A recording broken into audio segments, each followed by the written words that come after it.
Students, class 11th भौतिक विज्ञान lesson 3 हमारा पृष्ठ तनाव पढ़ाया जा रहा है। ठीक है, पृष्ठ तनाव में हमारा कुछ संबंधित परिभाषाएं बताई गई थी पार्ट 1 में, आप लोग कंप्लीट भी किए होंगे। ठीक है, हमारा पार्ट 2 आज बताना है, जो कि लास्ट चैप्टर आज हो जाएगा लगभग, आप लोग चाहेंगे तो।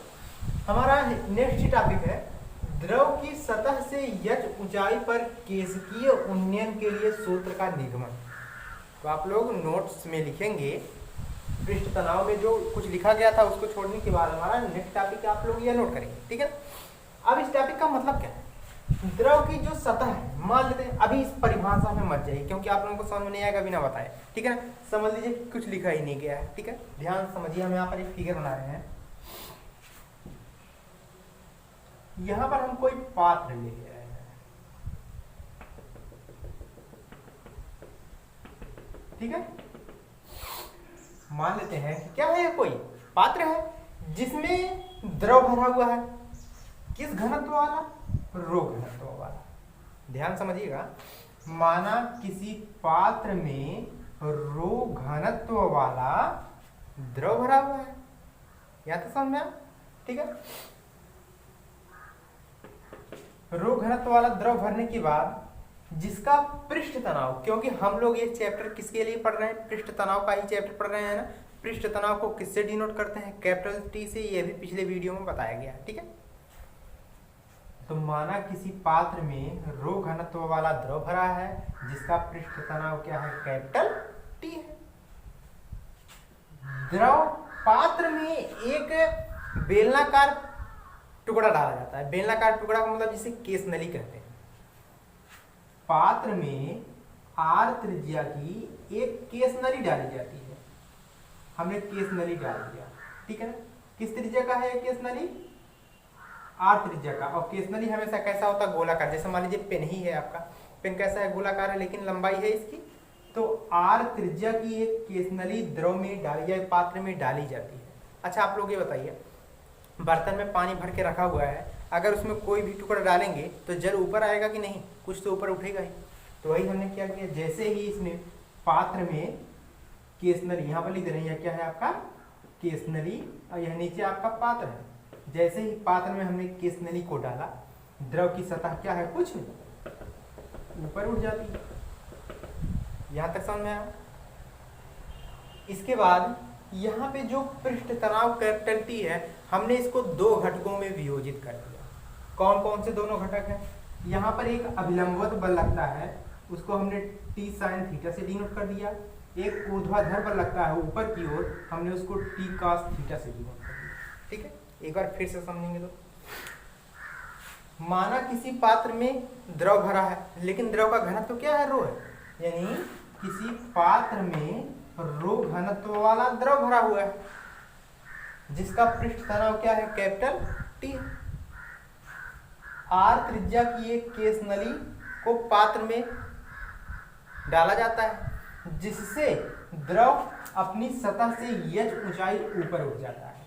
यानी तब द्रव कितना था पात्र में? इतना ही तो भरा हुआ था। जैसे ही हमने केस नली को डुबा दिया, द्रव अपनी सतह से कितना ऊपर ऊंचा उठ गया?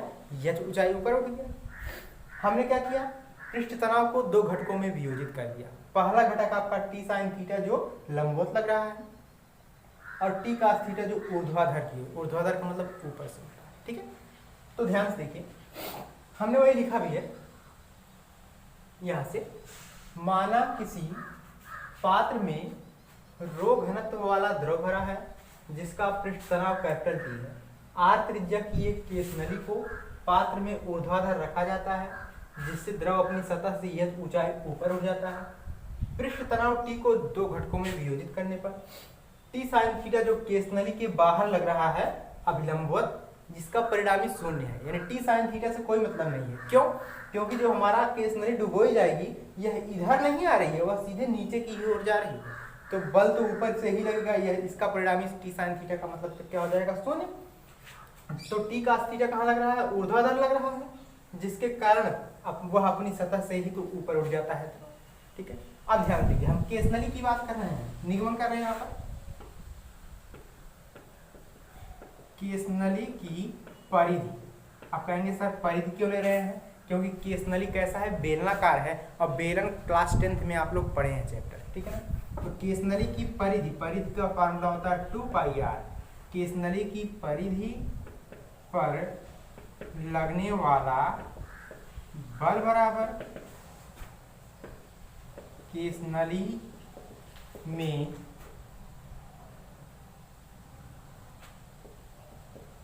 उत्पन्न भार या केस नली की सतह पर लगने वाला भार।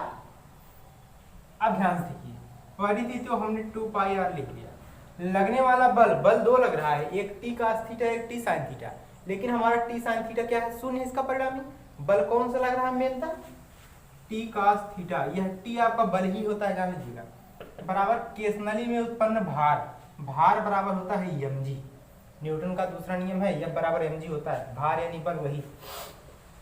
तो 2πr गुणे t बराबर m क्या है, द्रव्यमान, द्रव्यमान का मान क्या होता है, आयतन गुणे घनत्व, द्रव्यमान का फार्मूला होता है आयतन गुणे घनत्व, यहाँ पे लिख देना, क्योंकि m बराबर होता है v गुणे रो, हमने m की जगह v गुणे रो और बगल में क्या है g है। अब आ जाएगा 2πr गुणे t बराबर v आयतन है, किसका आयतन है, केस नली, केस नली कैसा है, बेलनाकार, और बेलन का आयतन होता है πr²h, और बगल में रो है और g है, लिख दिया हमने, पाई से पाई कैंसिल, r दो बार है यहाँ पर, एक बार ये भी कैंसिल, जब बचा क्या है, यहाँ पर 2 बचा है और कैपिटल T बचा है, बराबर RH रो g, हमको किसकी वैल्यू चाहिए, h, उन्नयन के लिए यानी ऊंचाई के लिए h की ही तो वैल्यू चाहिए थी, h का मान याद करना है, यह हटेगा इसके बटे में आ जाएगा, यानी 2t और बटे में क्या आ जाएगा, r रो g, यही केस नली के उन्नयन का फार्मूला है, ठीक है ना। अब चलते हैं नेक्स्ट टॉपिक, हमारा नेक्स्ट टॉपिक है पृष्ठ तनाव का स्पर्श कोण या संपर्क कोण, ठीक है। अब ध्यान दीजिए, हमने एक पात्र ले लिया, पात्र में क्या भरा हुआ है, आपका द्रव भरा हुआ है, ध्यान समझिएगा, यह पात्र है, पात्र में क्या है, द्रव भरा हुआ है, द्रव की सतह पर खींची गई काल्पनिक रेखा के एकांक लंबाई पर लगने वाले बल को तो हम लोग पृष्ठ तनाव कहते हैं, T बराबर F बटे L, ठीक है ना। लेकिन हमको स्पर्श कोण या संपर्क कोण बनाना है, तो काल्पनिक रेखा और द्रव की सतह में जो कोण बनता है वही स्पर्श कोण कहलाता है, अर्थात द्रव की सतह पर खींची गई काल्पनिक रेखा के साथ बने कोण को स्पर्श कोण या संपर्क कोण कहते हैं, ठीक है। फिगर मत बनाइए, कोई जरूरी नहीं है, समझ लेना बस। इसे थीटा से प्रदर्शित करते हैं, इसे किसे डिनोट करते हैं, थीटा से प्रदर्शित करते हैं, ठीक है ना।